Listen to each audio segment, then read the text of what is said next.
اللهم صل على سيدنا محمد يا رب صل وسلم دائما أبدا على حبيبي. میں آپ کو 2 حدیثیں سنا کے بس اپنی بات ختم کرتا ہوں، پھر آپ کو سوالات کا موقع دوں گا. صحیح حدیث میں آتا ہے ایک صحابی درخت لگا رہے تھے. رسول اللہ صلی اللہ علیہ وسلم نے ان سے پوچھا کیا کر رہے ہو؟ ان صحابی نے کہا یا رسول اللہ میں درخت لگا رہا ہوں. آپ نے فرمایا کہ تمہیں کیا پتہ کہ یہ درخت تمہاری زندگی کے ساتھ وفا بھی کرے، 5 سال بعد یہ پھل دے گا، تمہارا کیا بھروسہ کہ 5 سال بعد زندہ رہو گے بھی نہیں رہو گے. تو یعنی اس میں آپ نے گویا درخت لگانے کی حوصلہ شکنی کی ہے. اس حدیث سے پتہ چلتا ہے چھوڑو دنیا، درخت لگانا، پودے لگانا اور یہ کیا ہے دنیا داری. وہ میں ایبٹ آباد میں تھا تو وہاں ہمارے ایک دوست تھے، میزبان تھے نا.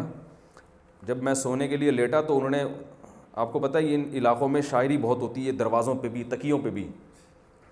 تو میں جب سونے کے لیے لیٹا تو رات کو نا بستر کے تکیے پہ شعر لکھا ہوا تھا بڑے خوبصورت دھاگے سے، آگاہ اپنی موت سے کوئی بشر نہیں، سامان 100 برس کا پل کی خبر نہیں. تو میں نے اس سے کہا یار یہ اتنا خطرناک شعر کم از کم تکیے پہ تو نہ لکھو.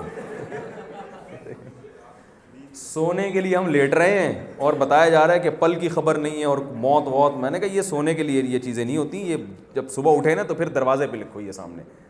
نیند تو کم از کم آدمی کو، جس کو پتا ہو کہ پتہ نہیں میں صبح اٹھوں گا کہ نہیں اٹھوں گا، وہ تھوڑی آرام سے سو سکتا ہے. میں نے کہا شعر بہت اچھا ہے مگر یہ اس کا موقع نہیں ہے. تو رسول اللہ صلی اللہ علیہ وسلم نے حوصلہ شکنی کی درخت لگانے والے کی کہ بھئی کیا درخت لگا رہے ہو لوگ، یعنی زندگی کا کیا ایک پل کا بھروسہ نہیں اور 5-5 سال کی پلاننگ کر رہے ہو. دوسری طرف ہم دیکھتے ہیں صحیح مسلم کی حدیث ہے، رسول اللہ صلی اللہ علیہ وسلم نے فرمایا. تبھی میں کہتا ہوں دیکھو جن کے پاس ادھورا علم ہے نا وہ مروائے گا. جس نے یہ حدیث پڑھی ہو وہ بلڈنگ بنانے دے گا کسی کو؟ درخت تو پھر بھی 5 سال بعد پھل بھی دے دیتا ہے اور سایہ بھی دے دیتا ہے ٹھیک ہے نا. تو وہ کسی بلڈر کو کہے گا بلڈنگ، وہ تو کہے گا بلڈنگ بنانا تو اسلام میں بالکل بھی جائز ہے ہی نہیں. یہ تو 20 سال کے بعد، یہ تو تیار ہونے میں 10 سال لے گی. تو رسول اللہ صلی اللہ علیہ وسلم کی ایک حدیث سے پتہ چلتا ہے کہ درخت لگانا اسلام میں کوئی پسندیدہ کام نہیں. دوسری حدیث ہے صحیح مسلم کی حدیث ہے، رسول اللہ صلی اللہ علیہ وسلم نے ارشاد فرمایا جس شخص نے درخت لگایا جب تک چرند پرند بھی اس درخت سے کھاتے رہیں گے اس کو ثواب ملتا رہے گا. مرنے کے بعد بھی جب تک درخت رہے گا نا، موت کے بعد بھی اس کا ثواب، اس کو انسانوں کو فائدہ پہنچانے کا تو اور بھی ثواب ہے، اتنا کہ پرندے بھی اگر کھائیں گے نا تو بھی ثواب ملے گا اس کو. اس حدیث سے کیا پتہ چلتا ہے؟ درخت لگانے کی ممانعت ہے یا ترغیب دی جا رہی ہے؟ ترغیب دی جا رہی ہے. تو فرق صرف اتنا ہے کہ پہلا شخص درخت لگا رہا ہے صرف اپنے پیٹ کے لیے، پلاننگ کر رہا ہے 5 سال بعد کی، مقصد کیا ہے؟ صرف اپنا پیٹ. دوسرے کو جو درخت کی ترغیب دی جا رہی ہے اپنے کے ساتھ ساتھ انسانیت کی اور اللہ کی مخلوق کی بھی خدمت. یہ درخت ایک مثال ہے. میں اکثر بیان میں کہتا ہوں نا کہ قرآن و سنت میں جزیات کے ضمن میں کلیات اور قواعد بیان کیے جاتے ہیں. تھوڑی گاڑی اردو ہے، یعنی مثال سے پورے قاعدے بیان کیے جاتے ہیں. جیسے قرآن میں آتا ہے ماں باپ کو اف نہ کرو، تو مطلب اف نہیں ہے، مطلب تکلیف نہ دو. تو لا کیا ہے؟ تکلیف دینا حرام ہے. اس تکلیف کا ایک جز کیا ہے کہ اف کہنا. اب کوئی کیا گالی دینے کا تو قرآن میں کہیں ذکر نہیں ہے کہ گالی، میں تو اف کرنے پر پابندی ہے، میں گالی دے رہا ہوں، تو یہ غلط بات ہو جائے گی نا. تو یہ درخت ایک مثال ہے، ایک ایگزامپل ہے، کیونکہ درخت سے بھی خیریں پھوٹتی ہیں. کیسی خیریں پھوٹتی ہیں کہ ایک درخت جب آپ لگاؤ گے تو اس میں درجنوں پھل پیدا ہوں گے، پھر ان پھلوں میں ہر بیج میں درجنوں درختوں کی صلاحیت ہوگی. درخت سے درخت، درخت سے درخت، لوگ سایہ حاصل کریں گے، آکسیجن فضا میں زیادہ پھیلے گی. تو درخت کی خیریں بہت ہیں. تو مطلب حدیث کا درخت نہیں ہے ہر وہ کام جس میں متعدی خیریں ہوں، یعنی وہ ملٹی پلائی ہوتی چلی جائیں وہ خیریں، وہ والا کام کرو. اس کے لیے تمہیں زندہ رہنا ضروری نہیں ہے. اس کے لیے بیج ایسا رکھ کے جاؤ کہ پھر کوئی غم نہیں ہے، کل مر گئے، پرسوں مر گئے، ترسوں مر گئے، یہ خیر پھیلتی چلی جائے گی. تمہارا جو اکاؤنٹ اللہ کے بینک میں کھل جائے گا. تو آپ مجھے بتاؤ ایک درخت جو انسان کو جسمانی فائدہ پہنچاتا ہے اس کی، اور جو جانوروں کو فائدہ پہنچا رہا ہے اس کی اتنی فضیلت ہے. تو ایک وہ درخت، ایک ڈاکٹر اگر میڈیکل سائنس میں ترقی کر کے اچھا ڈاکٹر بن جاتا ہے، اس کی خیریں درخت سے زیادہ ہیں یا نہیں ہیں؟ بہت زیادہ ہے اس کی خیریں. حضرت یوسف علیہ الصلاۃ والسلام کے کو جو اللہ نے اکاؤنٹنگ کا علم عطا کیا، اس کی خیریں درخت سے کروڑا گنا. پوری قوم کو تباہ ہونے سے بچا لیا انہوں نے، اور اپنا خاندان بھی بچا لیا. ہم یہ چاہتے ہیں کہ مکھنچو بن کے زندگی گزاریں. مکھنچو سمجھتے ہیں نا؟ جو جتنا نیک ہوگا نا اتنا بڑا مکھنچو ہوگا، معذرت کے ساتھ. جس کو دنیا کا کچھ پتہ نہ ہو، جس کو نہ کپڑے پہننے کی تمیز ہو، نہ چلنے کی تمیز ہو، کہتے ہیں بہت سادہ انسان ہے.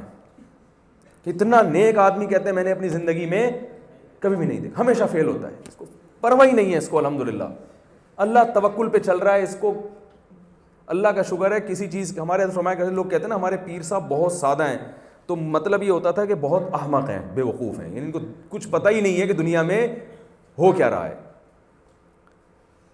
تو بھائی اگر کچھ چاہتے ہیں کہ اللہ کی نظر میں کچھ بن جائیں، کچھ مقام حاصل کر لیں، تو انسانیت کی خدمت کے جذبے سے، ملک اور قوم کی خدمت کے جذبے سے آپ جس لائن میں ہیں، لائنیں بہت ساری. پہلی بات صحیح لائن کا تعین کرنا ہے آپ نے.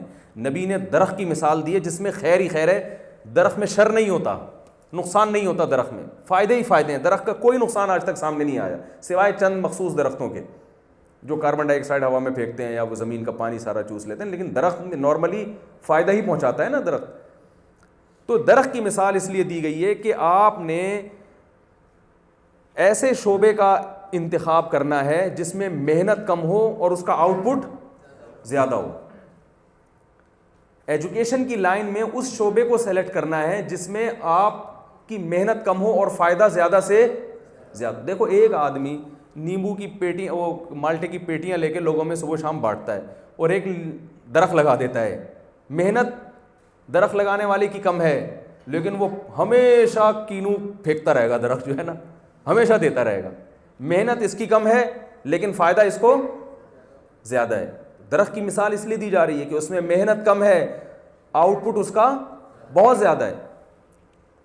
تو درخت کی مثال میں دو چیزیں آپ کے سامنے آ گئی ہوں گی انشاءاللہ. ایک تو یہ کہ آپ نے ایسے شعبے کا انتخاب کرنا ہے جو انسانیت کے لیے مفید ہو. اب اگر آپ مصور بن رہے ہیں، اس کا انسانیت کو کوئی خاص فائدہ. میں تو اسکولوں پہ حیران ہوتا ہوں، ماتم کرنے کا دل چاہتا ہے. ڈرائنگ کی کتابیں اور کلر کے ڈبے خرید کے ادھواں ہو گیا ہوں میں. پتہ نہیں کیا کرا رہے ہیں بچوں کو یار. ڈرائنگ پہ کیوں اتنا فوکس؟ کیا کرنا ہے اس نے کیلے میں پیلا رنگ بھر کے؟ اب یہی ہو رہا نا اسکول میں. او لیول اے لیول اسکولوں کی بات کر رہا ہوں. ابھی تو میں تھپڑ مارنے والا تھا بچوں کو، بچ گئے میرے ہاتھ سے. ہر تھوڑی دیر میں آ جاتے ہیں کہ ابو وہ چاہیے ہمیں. اسکول میں کہا ہے کہ وہ یلو کلر لے کر آؤ. کیا کرنا ہے؟ وہ بنانا میں بھرنا ہے. کیوں بھرنا ہے؟ اس سے کیا ہو جائے؟ اس قوم کی کیا خدمت ہو رہی ہے بھائی اس سے؟ ایپل میں ریڈ کلر بھرنا ہے اور اس میں یہ ڈرائنگ میں ماہر. بھائی ڈرائنگ میں مہارت سے قوم کو کیا فائدہ ہوگا؟ اگر تھوڑا بہت فائدہ ہو بھی جائے تو وہ محنت زیادہ ہے، فائدہ کم ہے. لیکن اسکول والے کر رہے ہیں. پوئم پہ زور ہے زیادہ. کچھ بچے کچھ پوئم سیکھ لیتے ہیں، ماں باپ سمجھتے ہیں ہمارا بچہ فرفر انگلش بولتا ہے. وہ بھائی وہ اتنی بولتا ہے بس سے آگے نہیں بولے گا وہ. ہمارا تو ایجوکیشن سسٹم بالکل برباد ہے. اس سے کریٹو سوچ رکھنے والے پیدا ہو ہی نہیں سکتے. جو ہمارے ملک میں بڑے بڑے سائنسدان پیدا ہوئے ہیں نا، یہ اسکولوں کے باغی تھے. ڈاکٹر عبدالقدیر خان جیسے جو سائنسدان ہیں، یہ ان اسکولوں والے ماحول سے پڑھ کے نہیں، اپنی صلاحیتوں کی بیس پر ہوئے ہیں. یہ بھی بات آپ لوگوں سے کبھی چھاؤں میں بیٹھ کے کرنی کی ہے کہ آپ لوگ کچھ اسکولنگ پہ بھی محنت کریں. جن کو اللہ نے صلاحیت دی، اپنے اسکولوں کا جال بچھائیں پورے ملک میں. کوئی ایسا ایجوکیشن سسٹم ہو کہ جس میں آپ کی مرضی کا سلیبس ہو، اور اس میں جو ہے نا یہ جو گند چل رہا ہے نا ہمارے معاشرے میں، یہ اس سے کچھ بھی نہیں حاصل ہونے والا. عجیب نظام ہے، گندا نظام ہے، صلاحیتیں برباد ہو رہی ہیں.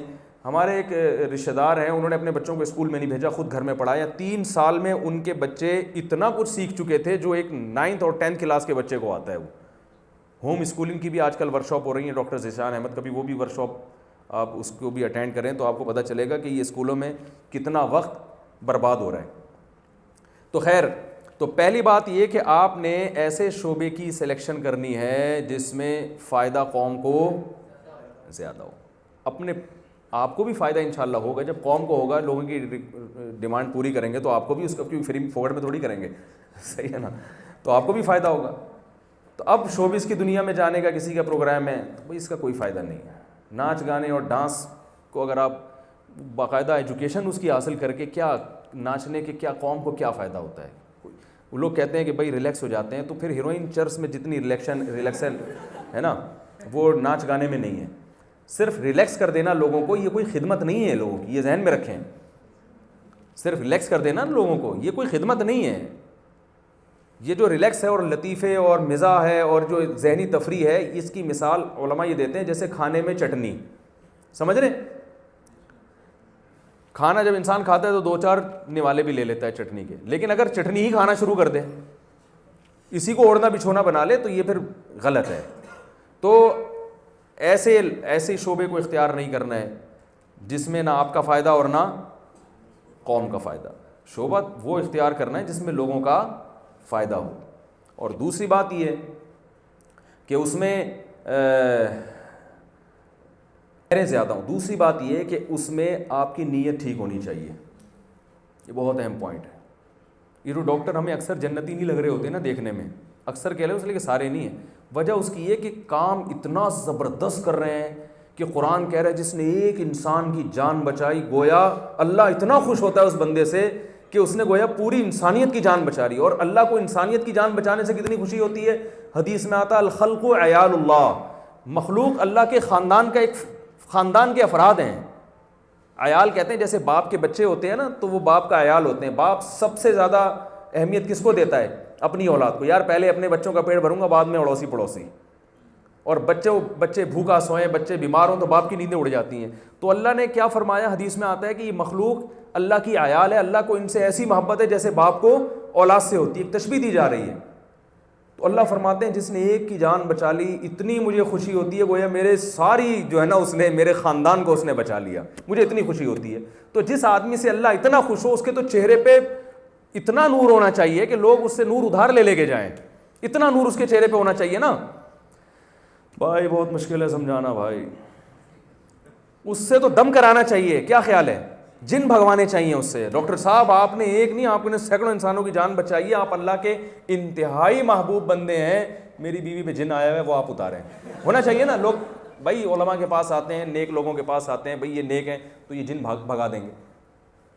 لیکن کوئی جاتا ہے, بلکہ اور الٹا ڈاکٹروں کو گالیاں دے کے نکل رہا ہے, اب پیسے کھا لیے سالے نے, دیر سے انجیکشن لگائے.